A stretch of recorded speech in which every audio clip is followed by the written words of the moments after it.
After my twin sister ran away from her wedding, my biological parents used my foster mother's medical expenses as leverage, forcing me to marry in her place. I agreed. After the wedding, my husband treated me like I was after his money. He toyed with me, shared private photos with his friends, and even burned the legal protections I had secured for my adoptive mother. Whenever someone mentioned our marriage, his eyes filled with mockery. He thought I was eager to marry him. But what he didn't know was that I was counting down the days until my sister's return, the day I would give back the title of Mrs. Hay and walk away. The night before Vanessa's wedding, she landed at 3 a.m. At 2 a.m., Brian was sound asleep. I quietly got up, changed clothes, and left the villa. At the airport, I stood 2 meters away from my biological parents. Mrs. Jang, who once called me daughter, only gave me a complicated look. When Vanessa arrived, looking exactly like me, emotions surged inside me. She had always been the chosen one, selfishly running away, knowing someone else would clean up her mess. As I stood lost in thought, Vanessa approached, a faint contempt in her eyes. "Thank you, sister, for giving me 3 months of freedom," she said coldly. "But now that I'm back, the title should return to its rightful owner." Mr. and Mrs. Jang handed me a card and a confidentiality agreement. In exchange for money, I was to sign, disappear, and never appear before Brian again. Mrs. Jang hesitated. "Emma, do you want to come home?"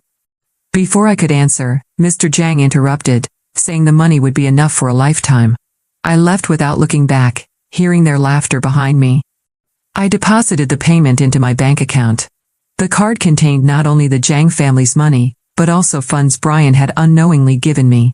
Despite his hatred, he had still provided generously during our marriage, luxury goods, monthly allowances, gifts. I sold most of it and saved every penny. With the money, I got the best treatment for my mother. Her condition improved quickly. My career also took off. I won second place in a design competition, and companies began offering collaborations. Because of the confidentiality agreement, my mother and I couldn't return to the Jang family's city. Instead, we settled in North Beijing. I rented a small 2-bedroom apartment with floor-to-ceiling windows. Life finally felt peaceful. Occasionally, social media would push Vanessa's updates to me. In one post, she shared photos of unappetizing dishes she cooked herself. In another, she complained about Brian coming home late, cold and distant, treating her with indifference. One night, Vanessa posted a video. Their home had been trashed. She admitted in the comments, "He has another woman." I slapped her. And he hit me. I smirked. That woman must be Cynthia, Brian's precious one. 6 months later, my mother finished chemotherapy and recovered well. My career blossomed. One evening, while accompanying my manager to meet a major client, I unexpectedly saw Brian again. He sat at the center of the room, still surrounded by admirers. I tried to leave, but it was too late. "Vanessa," he said coldly, mistaking me for my sister. "What are you doing here?" Frozen for a moment, I realized he didn't know the truth. I had no choice but to play along. "I was worried about you," I said softly. "I'm your wife. Is it wrong to check?" Brian's face darkened. In front of everyone, he raised his hand to hit me, but I stepped back quickly. "Fine," I shouted. "I want a divorce." And without waiting for a reaction, I ran out. Later, I texted Vanessa, briefly explaining what had happened. She bombarded me with voice messages I didn't bother to open. The next morning, she simply texted, "Okay. Problem solved, at least for now." That evening, after work, I stopped by a fruit store. There was only one box of blueberries left. As I reached for it, another hand appeared at the same time, Brian's. He stared at me intently, scanning my face as if trying to uncover a secret. "What should I call you?" he asked quietly. "Vanessa? Or Emma?" My hand froze in midair, fingertips barely brushing the box of blueberries. Brian's voice, low and hoarse, cut through the thick silence between us. "Answer me," he demanded. "Are you?" I could feel his eyes drilling into me, desperate, furious, but also, frighteningly, pleading. I had two choices: lie and sink deeper into the mess Vanessa had created, or tell the truth and blow everything apart. I dropped my hand slowly, breathing in the chill of the late evening air. "I don't know what you're talking about," I said. voice steady. I'm just here to buy fruit. Brian's jaw clenched. His entire body tensed like a coiled spring. You really expect me to believe that?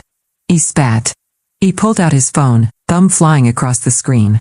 Seconds later, he shoved the screen in my face, a photo of Vanessa from months ago, a blurred image taken at some high-end event. Her smile was wide, bright, reckless. Mine had never looked like that.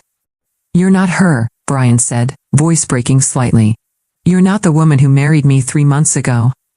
I opened my mouth, and then closed it. There was no use pretending anymore. You're right, I whispered. I'm not Vanessa. Brian staggered back as if I'd slapped him. For a second, he looked like he couldn't breathe. You. He gritted his teeth, struggling to keep his composure. Who are you? I met his gaze head-on, refusing to flinch. My name is Emma, I said. And 3 months ago, I was forced to marry you. To save my foster mother's life. The world around us seemed to fall away, the murmurs of other shoppers, the beeping of cash registers, the faint music playing overhead. It was just the two of us, tangled in a story neither of us had wanted but could no longer escape. Brian's face darkened. He grabbed my wrist, not hard enough to hurt, but firm enough that I couldn't pull away easily. Explain, he said, now. And so I did. Standing there in the middle of a fluorescent-lit grocery store, I told Brian everything. How Vanessa had run away. How the Jang family had blackmailed me using my foster mother's medical bills. How I had stood at the altar in Vanessa's place. How I had endured his mockery, his contempt, his cruelty. All while counting the days until my twin returned and I could finally disappear. Brian didn't say a word the entire time. He didn't let go of my wrist, either. When I finally fell silent, drained and breathless, he spoke in a voice so low I could barely hear it. Why didn't you fight back? Why didn't you tell me? Tears burned at the corners of my eyes, but I blinked them away. Because you would never have believed me, I said bitterly. You hated me from the first moment you saw me. And besides, it didn't matter who I was. All you wanted was someone to blame. Brian released me slowly, as if he was afraid he might break me if he held on too tightly. He stepped back, running a hand through his hair in frustration. He started, then stopped. For once, Brian Hay was speechless. I picked up the box of blueberries and turned away. I have nothing more to say to you, I said quietly. Goodbye, Brian. Without looking back, I left the store, and him, standing there among the ruins of all the lies we had been forced to live. But as the automatic doors slid shut behind me, I heard his voice, barely a whisper, almost lost to the wind. Emma, wait. I didn't. I kept walking, my heart pounding in my ears. It was over. It had to be. I thought that was the end. I thought I could close the door on that chapter of my life and never look back. But I had underestimated Brian Hay. 2 days later, he showed up at the entrance of my apartment building.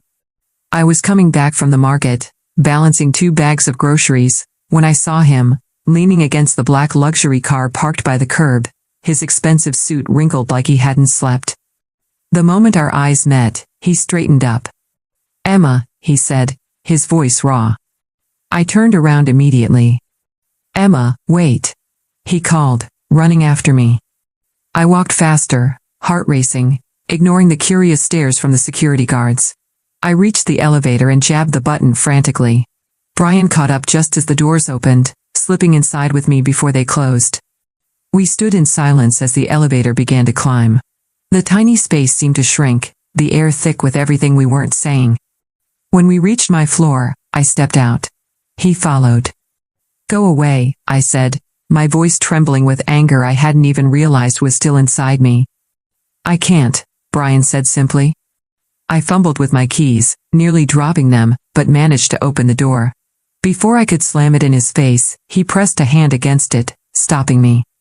Just 5 minutes, he said, please. Against every instinct screaming inside me, I hesitated, and that was enough. Brian stepped inside, closing the door quietly behind him. He looked so out of place in my small, warm apartment, like a storm trapped in a glass jar. I dropped the groceries on the kitchen counter and crossed my arms. Talk, I said coldly. Brian inhaled sharply, as if steeling himself for battle. I didn't know, he said. I swear to you, Emma, I didn't know. I know, I said. You didn't care to know. He flinched, as if I had slapped him. I treated you horribly, he admitted, voice cracking. I thought you were after my money. I thought you were like them. Them. The word hung between us, heavy with years of betrayal and manipulation he must have experienced before we ever met. I don't care what you thought, I said. You were cruel. You humiliated me. You destroyed the one thing I cared about most. Brian's eyes darkened with guilt. He knew exactly what I meant, the document for my foster mother's medical care that he had burned. I'm sorry, he said. I can't undo what I did. But I can make it right. I laughed bitterly. Make it right? How? By throwing money at me again? He shook his head. No, he said. Not with money. With my life. I stared at him, stunned. I want a second chance, Brian said. Not for Vanessa. Not for anyone else. For you. Silence stretched between us, thick and suffocating. Finally, I spoke, my voice low and trembling. You don't even know who I am, I said. You never tried to. Brian stepped closer, slowly, carefully, as if approaching a wounded animal. Then let me start now, he said. Please, Emma. Let me know you. For a long moment, I said nothing. The part of me that had suffered so much wanted to slam the door in his face, to lock him out of my life forever. But another part, smaller, quieter, whispered that maybe, just maybe, he was telling the truth. That maybe not all broken things had to stay broken. I took a shaky breath and looked him in the eye. One chance, I said. That's all you get. Brian's shoulders sagged with relief. He gave a small, almost imperceptible nod. One chance, he echoed. And so, against all odds, a new chapter began, not with trust, not with forgiveness, but with a single fragile thread, hope. Forced to replace her twin sister in an arranged marriage, Emma finds herself trapped with a man who despises her, and a family that sees her as disposable. When the truth finally surfaces, she tries to escape and rebuild her life. But Brian Hay isn't willing to let her go so easily. In a web of deception, pride, and old scars, two broken hearts must decide if they deserve a second chance, or if they are destined to destroy each other forever. Brian didn't barge into my life immediately. He was patient, surprisingly so. The next few days, I caught glimpses of him near my building. A black car parked across the street. A tall figure lingering near the cafe downstairs, pretending to be just another passerby. He wasn't pushing. He was waiting. Waiting for me to decide. Meanwhile, my own life continued moving forward. Work was picking up speed. My mom was steadily recovering, her smiles coming easier, her steps stronger. For once, peace wasn't something I had to fight for, it was just there, in small everyday moments. But Brian's shadow followed me everywhere. One evening, after a long meeting, I stepped into the cafe across the street for a quick coffee. And there he was, sitting alone at a corner table, a coffee cup untouched in front of him, his dark eyes never leaving the door. Our gazes locked. He stood up immediately, as if afraid I might run again. I almost did. But something in his expression, not desperation, not pity, but something quieter, stopped me. I sighed and walked over. I have 5 minutes, I said. Brian gave a faint, almost imperceptible smile. It was the first real smile I had ever seen from him. Thank you, he said softly. We sat down. For a moment, we just stared at each other, two strangers trying to find a way across a canyon of mistakes and pain. I don't expect you to forgive me, Brian said. I don't deserve it. I just want to be honest now. I didn't answer. I just listened. I was angry, he admitted. Not at you. At everything. At my parents. At the people around me. At myself. I didn't want a wife. I didn't want a marriage. And when you showed up, looking exactly like the woman who ran away, I blamed you for everything I hated. He ran a hand through his hair, looking exhausted. But you stayed, he said. You endured everything, quietly. I lowered my gaze, not wanting him to see how his words were reopening old wounds. I didn't have a choice, I whispered. I know, Brian said. And I hate myself for it. Silence stretched between us again, heavy and suffocating. Finally, he pulled something from his coat pocket and slid it across the table. A small velvet box. I hesitated, then opened it. Inside was a necklace. Simple, elegant. Nothing flashy. A delicate silver chain with a tiny pendant shaped like a feather. "It's not an apology," Brian said. "It's a promise. To be better. To not be the man you married, but the man you deserve." I closed the box slowly. "I don't know if I can ever trust you," I said honestly. "I know," he said. "But I'll keep trying. As long as it takes." I stood up, heart pounding. "Good night, Brian," I said. He didn't stop me. He just watched me go, his eyes filled not with sadness, but with hope. For the first time, I realized, maybe he really meant it. Maybe. Days passed. Brian kept his distance, but never disappeared. He didn't flood me with messages. He didn't send extravagant gifts. Instead, he did something much harder. He respected my space. Sometimes I would find small, almost invisible signs of him. A coffee delivered to the office with no name, just the way I liked it. An umbrella left by the building entrance on a rainy afternoon. A bouquet of white lilies, my foster mother's favorite, placed anonymously outside my door. No demands. No pressure. Only quiet reminders that he was still there, waiting. I hated how a part of me noticed. How a part of me softened. One evening, my mother and I went for a walk in the small park near our building. She laughed more easily now, her arm hooked through mine, her steps light. "You seem distracted lately," she said, giving me a knowing look. I shrugged. "Work," I lied. She smiled gently. "Some burdens are heavier than others, Emma. You don't have to carry everything alone." I tightened my grip on her arm. I had carried so much for so long, for everyone, that I didn't even know what it felt like to lean on someone. Especially someone like Brian Hay. And yet, as we turned a corner, I spotted him sitting on a bench in the distance, pretending to read a book. He looked up, meeting my eyes briefly, and for once, he didn't approach. He just smiled. Softly, patiently. Something cracked a little more inside me. Maybe he was serious. Maybe he wasn't the same man anymore. But before I could process what I was feeling, my phone buzzed violently in my pocket. I pulled it out. A message from an unknown number. "You think you've won? You're just a stand-in. Always have been. Always will be." I froze. My mother noticed immediately. "Emma?" I forced a smile and slipped the phone back into my pocket. "It's nothing," I said. "Just work." But my heart was racing. I knew exactly who had sent that message. Vanessa. She wasn't done with me yet. I tried to ignore the message. Tried to pretend it didn't affect me. But late that night, as I sat by the window staring at the quiet city lights, I couldn't stop hearing Vanessa's voice in my head. "You're just a stand-in. Always have been. Always will be." I hated how easily she could still get under my skin. How, even after everything, a part of me still doubted if I was anything more than someone else's replacement. The next day, I buried myself in work. Emails, sketches, meetings, anything to keep my mind busy. It almost worked. Until the evening, when I returned home and found Brian waiting in the lobby. He stood when he saw me, looking uncertain, almost hesitant. "I know I promised to give you space," he said quietly, "but can we talk?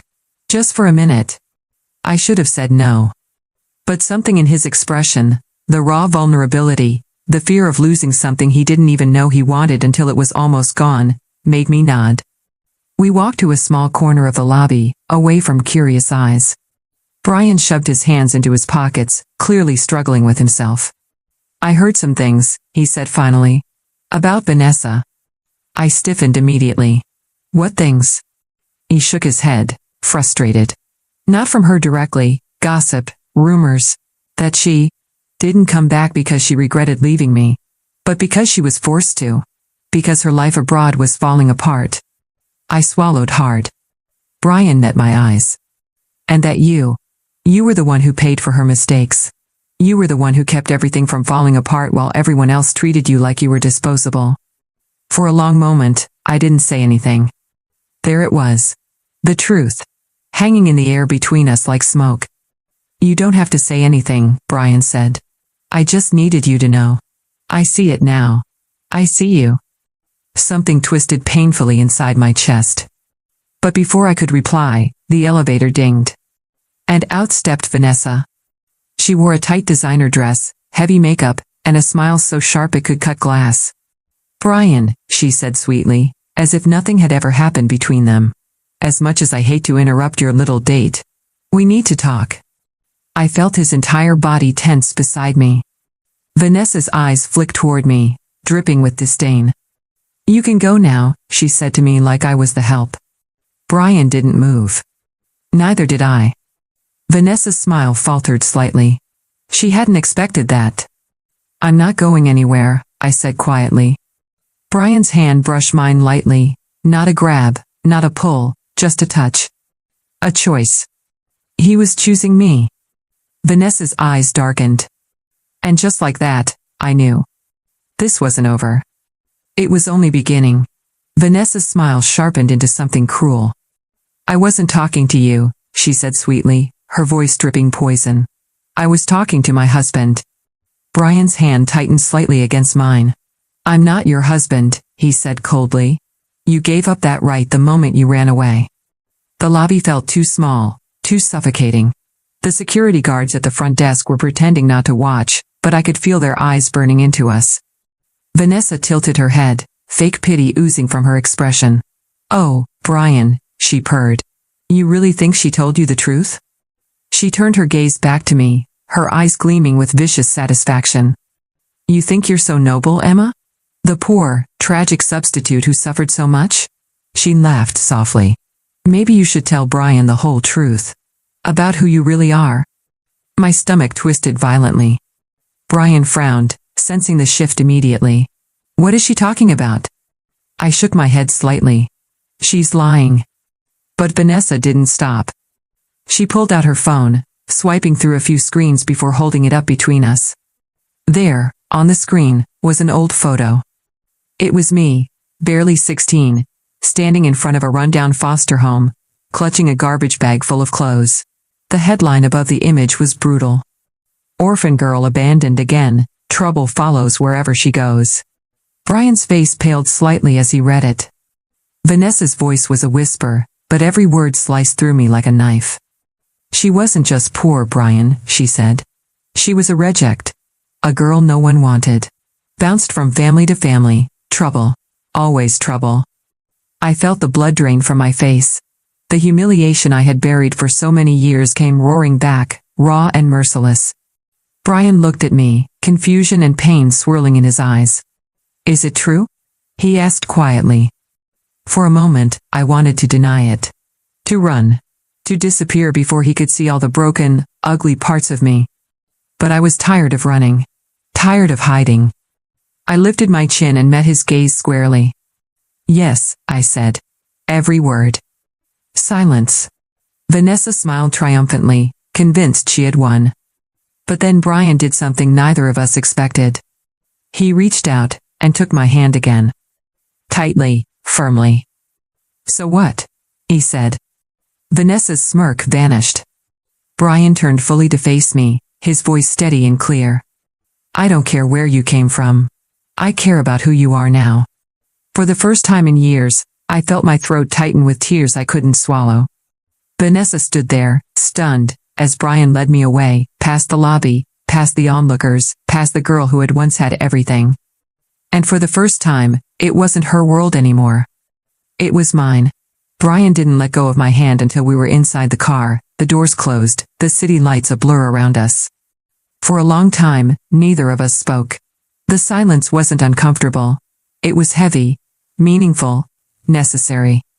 Finally, Brian exhaled slowly. Why didn't you tell me before? He asked, not accusing, just wondering. I looked down at our intertwined hands. Because I didn't want you to look at me the way they all did, I said quietly. Like I was broken. Like I was something to be pitied. Brian tightened his grip. I don't pity you, he said firmly. I admire you. I blinked at him, caught off guard. You survived things most people wouldn't even understand, Brian continued. And you still became, you. His words were soft, but they landed like thunder inside my chest. For the first time, I believed him. Maybe he really did see me, not as a replacement, not as a burden, but as someone worth choosing. Hope stirred painfully in my heart, delicate and dangerous. But before I could let myself fall into it completely, reality slammed back into me. Brian's phone buzzed violently on the dashboard. He hesitated, then answered. Yes? His voice was cold, cautious. I couldn't hear the other side of the conversation, but I didn't need to. Brian's expression hardened with every second. His jaw tightened. His hand clenched into a fist. Finally, he ended the call with a clipped "I'll handle it." He turned to me, his face grim. My parents know, he said. My stomach twisted. They want to see you, he added, tomorrow. I stared at him, heart pounding. And if I don't? Brian hesitated. They'll come here instead. Of course they would. The Hay family wasn't used to being ignored. I leaned back against the seat, closing my eyes briefly. I had fought so hard to build a new life. And now, the past was dragging me back into its claws. Brian reached out, gently tucking a strand of hair behind my ear. I'll be with you, he said. I won't let them hurt you. But even as he said it, we both knew. Some wounds couldn't be protected against.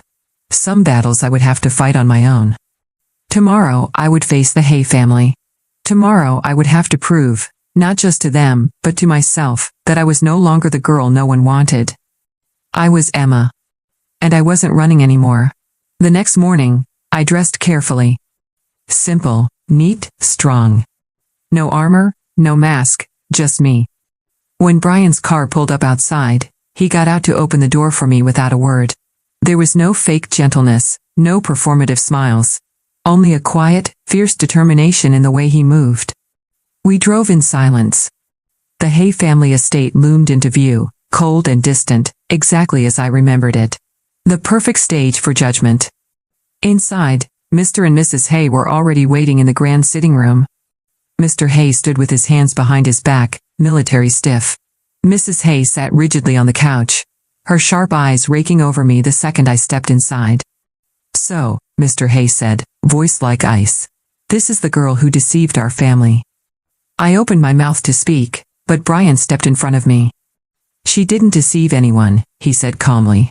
She was forced into this. Mr. Hay's mouth twisted in disgust. Forced? Don't insult our intelligence, Brian. She knew what she was doing the moment she put on that wedding dress. Mrs. Hay folded her arms, her voice clipped and cruel. Girls like her always know how to play the victim. The words hit harder than I wanted to admit. Old insecurities flared up, the feeling of being worthless, disposable. But I stood my ground. I never wanted your name, I said quietly. I never wanted your money. I only wanted to save the woman who raised me. Mrs. Hay sneered. And what a fine job you've done, dragging our family into scandal. I could see it, the headlines they feared, the shame they couldn't bear, the truth they refused to face. Brian stepped closer to me, his presence a shield against their contempt. You made a deal, he said to his parents. You used her. And now you're angry because you lost control. Mr. Hay's face darkened dangerously. You're throwing away your future for her? He snapped. Brian didn't even hesitate. I'm choosing her, he said. For the first time in my life, I'm choosing someone who didn't demand anything from me. I felt my heart crack open painfully at his words. But Mr. Hay wasn't finished. You think you know everything? He hissed. You think this little orphan is some innocent flower? He threw a thick manila envelope onto the coffee table.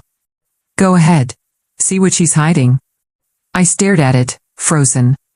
Brian hesitated, then picked it up and opened it. His face paled almost immediately. I stepped forward, forcing myself to look. Inside were documents, court records, foster reports, school expulsions, minor criminal offenses, a trail of every mistake, every failure, every ugly moment from my past. Things I had fought so hard to bury. Things I had fought so hard to survive. I could barely breathe. Brian turned to look at me, the file trembling slightly in his hands. "Emma," he said softly. And in that single word, I heard it. Not judgment. Not disgust. Grief. For me. He set the envelope down carefully, like it was something poisonous, and pulled me gently into his arms. He held me there, in front of the people who wanted me broken. And he whispered into my hair. "I don't care. None of that matters to me." I buried my face against his chest, fighting the tears threatening to spill. Mr. Hayes' voice cut through the moment like a blade. "If you walk out with her, Brian, you're no longer our son." Silence. The world seemed to stop. Brian leaned back, looking me in the eyes. "I made my choice," he said.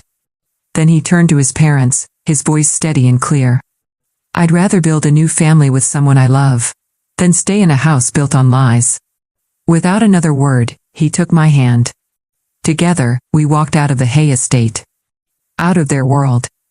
Into whatever future we could carve for ourselves, no matter how uncertain, no matter how fragile. We chose each other. Finally. For a while it felt like peace. Real peace.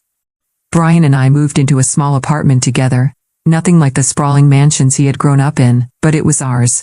Quiet mornings. Coffee shared between smiles. Late nights talking about dreams we were too afraid to say aloud before.